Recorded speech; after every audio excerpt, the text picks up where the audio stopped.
Ernest Miller Hemingway was born July 21, 1899, to Dr. Clarence and Grace Hemingway of Oak Park, Illinois. He was one of 6 children who were all greatly influenced by their parents' standards of strong religion, hard work, physical fitness, and self-determination. As an adolescent, Dr. Hemingway taught Ernest the basics of hunting and trout fishing at their summer home in Michigan. Growing up, Hemingway participated in many school sports, including football and boxing. He also served as editor of the Trapeze, his high school newspaper. After high school, Hemingway became a cub reporter for the Kansas City Star instead of attending college. The Star pushed reporters to create authentic works with short sentences, short paragraphs, and active verbs. Of the Star's standards, Hemingway once said, "Those were the best words I ever learned for the business of writing. I've never forgotten them." It was in Kansas City that Hemingway enlisted in the United States Army. Rejected due to poor eyesight, he volunteered as an ambulance driver for the Red Cross. During World War I, Hemingway witnessed the horrors that inspired the writing of A Farewell to Arms. It is arguably the finest novel to emerge from World War I. It was during this war that Hemingway received the Italian Silver Medal of Valor after sustaining wounds from over 200 pieces of shrapnel. After marrying Hadley Richardson, the two moved to Paris, where he met such writers and artists as Ezra Pound, Gertrude Stein, James Joyce, and Pablo Picasso. He then moved back to Toronto for the birth of his first son, John. He edited the Transatlantic Review for Ford Madox Ford, who in return published some of his earliest works.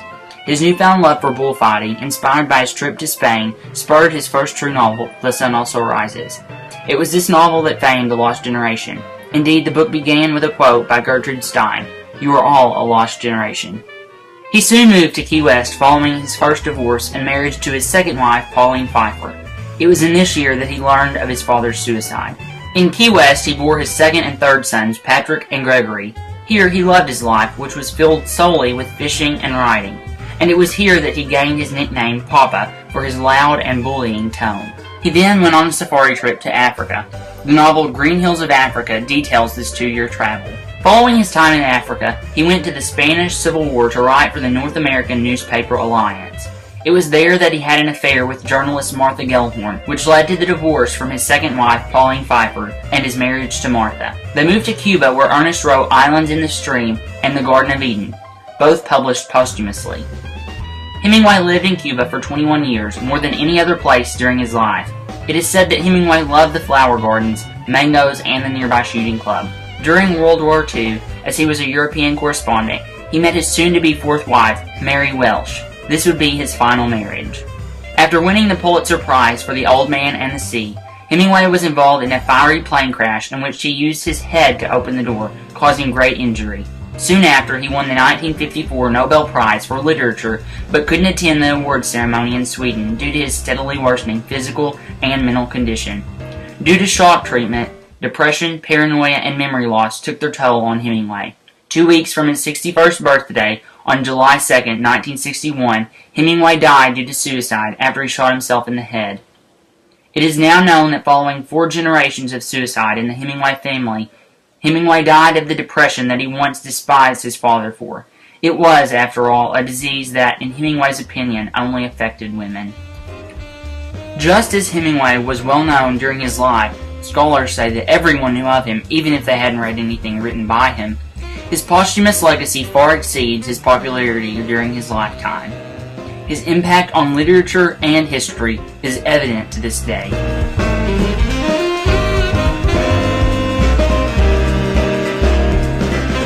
Influenced greatly by his time as a reporter for the Kansas City Star, Hemingway popularized the use of short, choppy sentences, which reflects his idea of existentialism. By using repetition and vague words, he personified the meaninglessness of his world.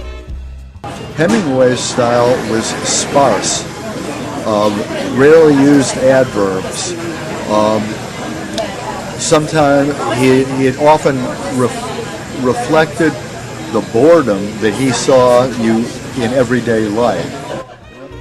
The ambiguity of Hemingway's works, as evidenced by leaving out necessary parts of a story, leaves open the interpretation of his literature, even among today's literary scholars. While Hemingway did not dwell upon exact diction, he crafted his thoughts in such a way that specific action verbs were the center of his sentence. He despised the use of passive voice, and the use of flowery, balanced sentences, which mirror his idea of a chaotic world, unlike the glorified world portrayed by many of his contemporaries. So Hemingway forces us to look closely to understand the world. His is not a pretty world, but the important thing is, how do you live in a world that isn't pretty? Besides Mark Twain, scholars note that it is Hemingway who contributed most to the use of dialect. And unlike F. Scott Fitzgerald and other authors of the time period, Hemingway used vernacular to paint a picture of the middle and lower classes. Through his literature came what may be Hemingway's most notable impact on American society, the Hemingway Man. Made known by Hemingway's fiction, the Hemingway Man was a paradigm of what the American male should be.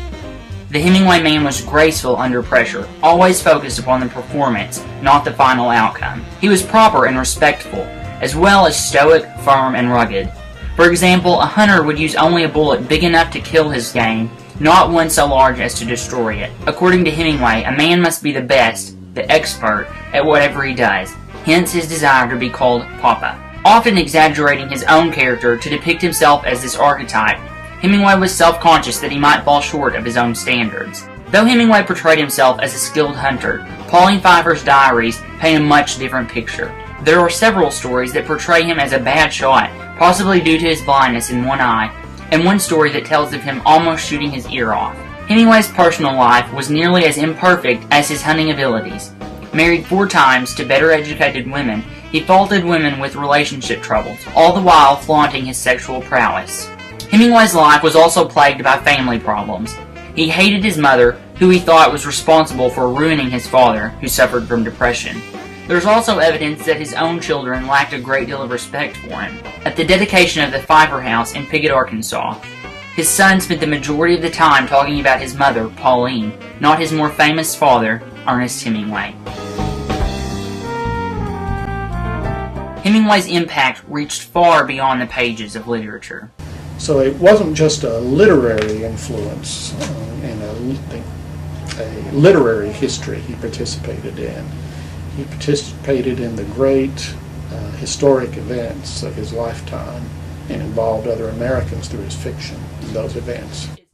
However, through his literature, Ernest Hemingway introduced Americans to the Lost Generation, a group of writers who rebelled against America's lack of a cosmopolitan culture during the early 1900s. They didn't feel lost, but through his fiction, they saw the lives of those who did and came to understand the lives of those who were lost. Through Hemingway's unglossed realism, Americans no longer saw war as a glorified event, but as a tragic and horrific one. Hemingway also introduced Americans to the Spanish Civil War through his novel For Whom the Bell Tolls, which is told through the eyes of a young American volunteer soldier. He made it real, he made it come alive. And then in the title, suggested to Americans that this just wasn't Spain's war. Spain's not an island entire itself, and America's not an island entire itself. What goes on in Europe is going to have its impact on America. Okay? Ask not for whom the bell tolls, it tolls for thee. Through his novels, he prompted Americans to involve themselves in the fate of Europe against the fascist state of Germany. Hemingway added his voice to the debate and alerted Americans that what was happening in Europe was not going to stay in Europe. Hemingway used his novels before a time of mass communication to alert and encourage isolated Americans to understand historic events that would likely shape each and every American's life. In light of our current financial crisis, it is easy to see how turmoil in one country soon escalates into a global crisis. Hemingway introduced Americans to the idea of globalization. Recently, 3,000 documents from Hemingway's time spent in Cuba were found, and copies were donated to the John F. Kennedy Library. In a time where harsh foreign relations still exist between the United States and Cuba, U.S. Representative James McGovern, an advocate for normalizing relations with Cuba, stated, "I think Hemingway can be the bridge to help move both sides to a point where we can have a good, solid relationship." Now, more than a century after his birth, Ernest Hemingway's legacy lives on, not only in the influence of his literary style, but in the spread of the idea of globalization.